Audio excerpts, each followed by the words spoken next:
주님 봉헌 축일에 보내드리는 오늘의 강론. 담당의 천주교 대전교구 청양 다락골 성지전담 김영직 신부입니다. 오늘 복음은 루카복음 2장 22절에서 40절까지의 말씀입니다.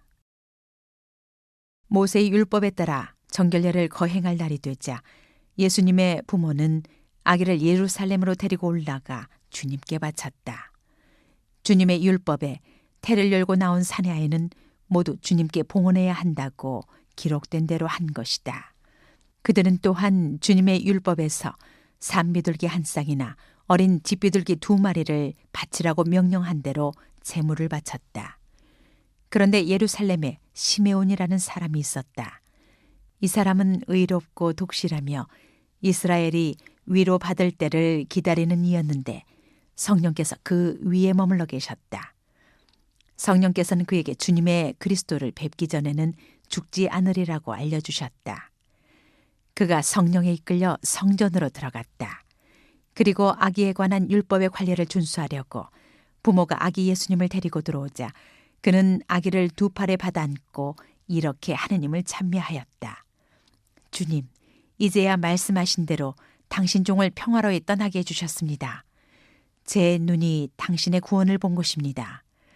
이는 당신께서 모든 민족들 앞에서 마련하신 것으로 다른 민족들에게는 계시의 빛이며 당신 백성 이스라엘에게는 영광입니다. 아기의 아버지와 어머니는 아기를 두고 하는 이 말에 놀라워하였다. 시메온은 그들을 축복하고 나서 아기 어머니 마리아에게 말하였다. 보십시오. 이 아기는 이스라엘에서 많은 사람을 쓰러지게도 하고 일어나게도 하며 또 반대를 받는 표징이 되도록 정해졌습니다. 그리하여 당신의 영혼이 칼에 꿰찔리는 가운데 많은 사람의 마음속 생각이 드러날 것입니다. 한나라는 예언자도 있었는데 푸누엘의 딸로서 아세르 지파 출신이었다.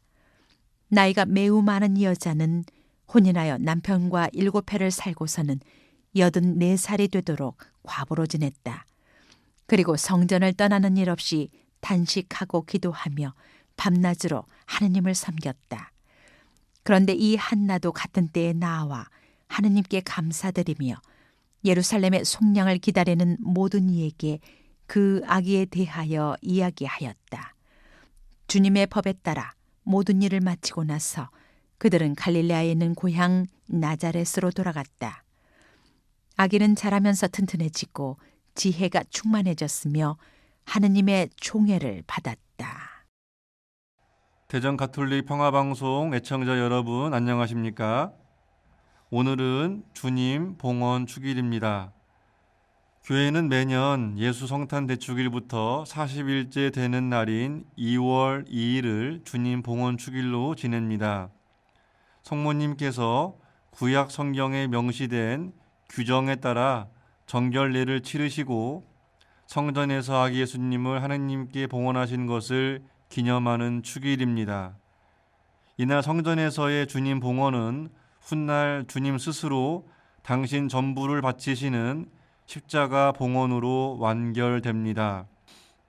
일생 동안 하느님께 봉헌되고 축성된 몸으로 사셨습니다. 봉헌이라는 단어는 말 그대로 드린다, 바친다, 내어놓는다는 말입니다. 성교황 요한 바오로 2세는 오늘을 봉헌 생활의 날로 지내기를 권고하셨습니다. 그리스도를 따라 봉헌의 삶을 선택한 수도자들을 위해 기도하고 신자들 역시 봉헌 생활의 의미를 되새길 수 있기를 바라신 것입니다. 오늘 미사를 시작하면서 초를 축복하는 예식을 갖습니다. 제대와 가정에서 쓰이는 초를 축복하며 빛이신 주님께서 우리를 환히 밝혀주시기를 기도합니다. 자신을 태우며 빛을 내고 주의를 밝히는 촛불은 봉헌의 의미를 새삼 되새기게 합니다. 봉헌은 넓은 의미에서 하느님께 첫 순서를 내어드리는 모든 삶을 가리킵니다. 온전한 봉헌이 이루어지려면 삶의 주체는 바로 하느님이심을 마음으로부터 인정하고 믿는 것입니다. 봉헌의 의미를 보여주는 예식이 무엇이 있을까요? 사제 서품식, 수도자의 종신서약, 그리고 선남 선녀의 혼인서약이 있습니다. 사제는 서품식을 통하여 자신의 일생을 하느님께 봉헌하고 그분 제자로 살겠다는 서약을 하고 가장 낮은 자세로 바닥에 엎드립니다. 이것은 단순히 외적 복장으로 끝나는 것이 아니라 하느님께 자신을 바치는 삶으로 이루어집니다. 수도자는 오직 예수 그리스도만을 정배로 모시고 그분 뜻만을 받들며 살기로 다짐하며 청빈, 정결, 순명을 서약합니다. 이 역시 마음은 돌보지 않은 채 수도복을 종신토록 입는다는 뜻은 아닙니다. 평생토록 자신의 삶을 온전히 24시간 동안 숨 쉴 때나 활동할 때, 심지어 잠잘 때까지 하느님의 뜻을 준행하며 살겠다는 의미를 갖는 서약입니다. 평신도도 마찬가지입니다. 혼인서약은 성당 안에서 이루어지지만 그 효력은 평생 서로 안에서 이루어집니다. 그 약속을 죽는 그날까지 지키는 것입니다.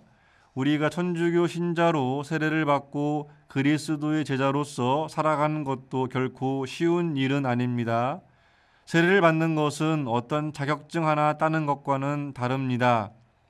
우리는 그리스도를 통해 영원한 생명에 들어갈 수 있음을 확신하고 오직 그리스도의 빛으로 세상을 바라보며 그리스도의 말씀을 따라 세상을 살아가기로 서약한 사람들입니다. 우리도 세례를 통하여 하느님 말씀대로 살아가기로 결심하고 우리의 삶을 봉헌한 것입니다.